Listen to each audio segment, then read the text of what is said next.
Hey everyone, this is Daily Dose of Medicine. Today we will talk about panniculitis. It's a condition that involves inflammation of the layer of fat tissue located just beneath the skin known as the subcutaneous fat. It's basically inflammation of subcutaneous fat. This layer of fat acts as an insulation and energy storage for the body.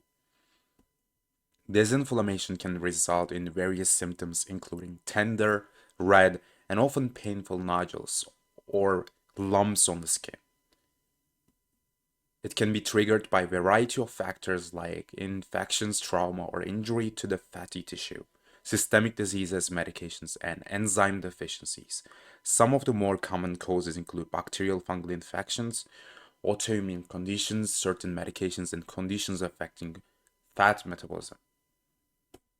There are different types of panniculitis, and the choice of treatment depends on the underlying cause. One of the most common one is erythema nodosum, which you can see here. We have a video, you can find it on top right corner, and the links down below. Is a specific type of panniculitis characterized by painful red nodules, often associated with infections or inflammatory diseases. Treatment primarily focuses on addressing the underlying cause. If an infection is a trigger, antibiotics, antifungal medications may be prescribed. For autoimmune-related panniculitis, anti-inflammatory medications or corticosteroids may be used to reduce inflammation and relieve pain.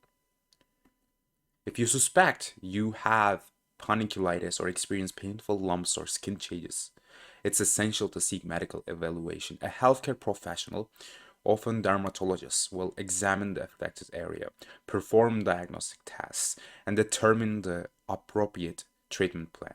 Thanks for watching. Don't forget to watch our Erythema NODOSUM video.